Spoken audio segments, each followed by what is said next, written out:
Hello മക്കളെ, അപ്പോൾ നമ്മുടെ എക്സാമിൻ്റെ പ്രീ നീറ്റിൻ്റെ ഡേറ്റ് ഇതേ അടുത്തുകൊണ്ടിരിക്കുകയാണ്. April 7th നടക്കുന്നത്. അപ്പോൾ നമ്മുടെ ഈ പ്രീ നീറ്റിന് നിങ്ങൾ ശ്രദ്ധിക്കേണ്ട കുറച്ച് കാര്യങ്ങൾ, അല്ലെങ്കിൽ നിങ്ങൾ എന്തൊക്കെ കാര്യങ്ങളാണ് കൊണ്ടുവരേണ്ടത്, ഇങ്ങനത്തെ ഡീറ്റെയിൽസാണ് മിസ് പറയുന്നത്. അപ്പോൾ ഇതെന്തായാലും ശ്രദ്ധിക്കാം. ഓക്കെ, ഒന്നാമത്തെ കാര്യം എന്ന് പറഞ്ഞിട്ടുണ്ടെങ്കിൽ നിങ്ങൾക്ക് എല്ലാവർക്കും ഹോൾ ടിക്കറ്റ് ഡൗൺലോഡ് ചെയ്യാൻ പറ്റിയിട്ടുണ്ടാകും. അപ്പോൾ ഈ ഹോൾ ടിക്കറ്റിൻ്റെ ഒരു പ്രിൻറ്റഡ് കോപ്പി, അതായത് ഹാർഡ് കോപ്പി നിങ്ങളുടെ എല്ലാവരുടെയും കയ്യിലുണ്ടായിരിക്കണം. ഓക്കെ, അപ്പോൾ ഹോൾ ടിക്കറ്റ് എല്ലാവരും പ്രിൻ്റ് എടുത്തിട്ടുണ്ടാവണം, അത് നിങ്ങളുടെ കയ്യിലുണ്ടായിരിക്കണം. ഓക്കെ, രണ്ടാമത്തെ കാര്യം എന്ന് പറഞ്ഞിട്ടുണ്ടെങ്കിൽ blue or black point pen, ഇതിലേതെങ്കിലും ഒരു ടൈപ്പ് ബോൾ പെന്ന് നിങ്ങൾ ക്യാരി ചെയ്യണം. വേറെ പൗച്ചോ കാര്യങ്ങളോ ഒന്നും തന്നെ നമ്മളുടെ ഹോളിലേക്ക് കയറ്റുന്നുണ്ടാവില്ല. നിങ്ങളാകെ ക്യാരി ചെയ്യേണ്ടത് ബ്ലൂ പെന്ന് അല്ലെങ്കിൽ ഒരു ബ്ലാക്ക് പെന്ന്. ഓക്കെ, അപ്പോൾ നിങ്ങളൊരു പെന്ന് കൊണ്ടുവരികയാണെങ്കിൽ ഒരു 2 പെന്നൊക്കെ ക്യാരി ചെയ്തോളൂ, ഒരു കുഴപ്പമില്ല. ചിലപ്പോൾ എന്തെങ്കിലും കാരണവശാൽ ഒരു പെന്ന് എഴുതിയിട്ടില്ലെങ്കിൽ മറ്റേ പെന്ന് വേണമല്ലോ, അപ്പോൾ ഒരു 2, അപ്പം നിങ്ങൾ ബ്ലാക്ക് ആണ് കൊണ്ടുവരുന്നെങ്കിൽ 2 ബ്ലാക്ക് പോയിൻറ്റ് പെന്ന് ക്യാരി ചെയ്യുക. അത് ബ്ലൂ ആണ് കൊണ്ടുവരുന്നുണ്ടെങ്കിൽ 2 ബ്ലൂ പെന്ന് ക്യാരി ചെയ്യുക. അതൊരു ട്രാൻസ്പാരൻ്റ് ആയിട്ടുള്ള പെന്നായിരിക്കാൻ പ്രത്യേകം ശ്രദ്ധിക്കുക. ഓക്കെ, ട്രാൻസ്പാരൻ്റ് ആയിട്ടുള്ള നമ്മൾ സാധാരണ പെന്നുകളില്ലേ, നമുക്കിത് ഉള്ളിൽ നിന്ന് മുഴുക്കി കഴിഞ്ഞാൽ നമ്മൾ റീഫില്ലറൊക്കെ കാണാൻ പറ്റുന്ന പെന്നായിരിക്കാൻ വേണ്ടിയിട്ട് ശ്രദ്ധിക്കുക. അപ്പോൾ ഒരു ബ്ലൂ അല്ലെങ്കിൽ ബ്ലാക്ക് ബോൾ പോയിൻ്റ് പെന്ന് കൊണ്ടുവരിക. ഇങ്ക് പെന്ന് പറ്റില്ല, ബോൾ പോയിൻ്റ് ആയിരിക്കണം.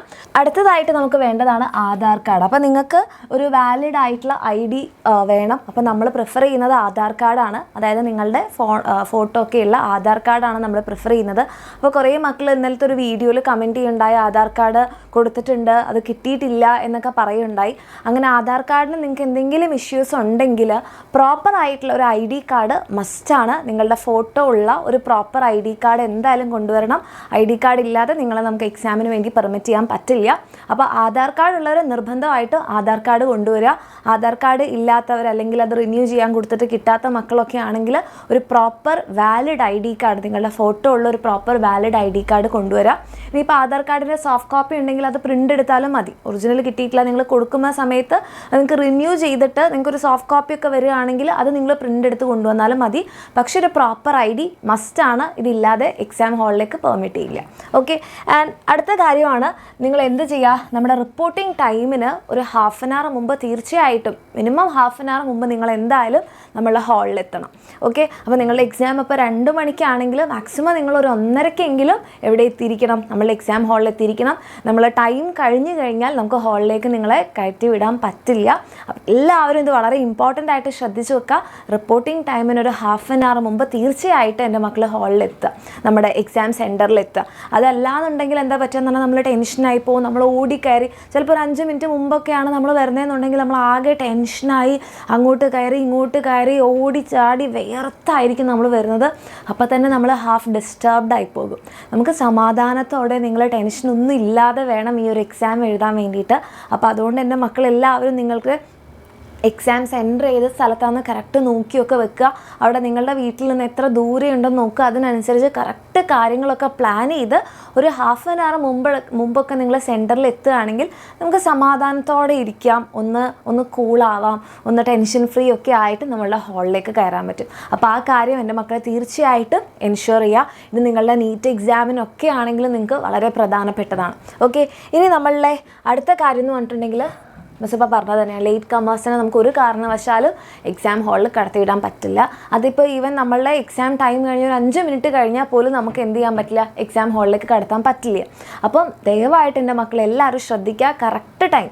ഓക്കെ, കറക്റ്റ് ടൈമിന് പിടിച്ച് നിൽക്കേണ്ട, ഒരു ഹാഫ് ആൻ അവർ മുമ്പ് ഹാളിലെത്തുക. നമുക്ക് ടൈം കഴിഞ്ഞ് കഴിഞ്ഞാൽ നിങ്ങളെ പെർമിറ്റ് ചെയ്യാൻ പറ്റില്ല കേട്ടോ. ആൻഡ് ലാസ്റ്റത്തെ കാര്യം OMR ഷീറ്റ്. അപ്പോൾ നമ്മൾ ഈ എക്സാം എഴുതുന്നത് എന്തിലാണ്, നമ്മളുടെ OMR ഷീറ്റിലാണ്. അപ്പോൾ OMR ഷീറ്റ് എങ്ങനെയാണ് ഫില്ല് ചെയ്യേണ്ടത്, എന്തൊക്കെ കാര്യങ്ങളാണ് വേണ്ടതെന്നുള്ള ഡീറ്റെയിൽഡ് വീഡിയോ മിസ് നമ്മുടെ ചാനലിൽ ഇടുന്നതായിരിക്കും. അപ്പോൾ നിങ്ങളെല്ലാവരും കറക്റ്റായിട്ട് കാണുക. അതുകൂടാതെ നിങ്ങൾക്ക് വേണ്ടിയിട്ടുള്ള ഇൻസ്ട്രക്ഷൻസ് നമ്മളുടെ ടീച്ചേഴ്സ് നിങ്ങൾക്ക് എക്സാം ഹാളിൽ വെച്ച് തരും. വളരെ ഇമ്പോർട്ടൻ്റ് ആയിട്ട് ശ്രദ്ധിക്കേണ്ടത്, OMR ഷീറ്റ് ഫില്ല് ചെയ്യുന്ന സമയത്ത് നിങ്ങൾ എന്തെങ്കിലും മിസ്റ്റേക്സ് വരുത്തി കഴിഞ്ഞാൽ നമുക്ക് OMR ഷീറ്റ് മാറ്റിത്തരാൻ പറ്റില്ല.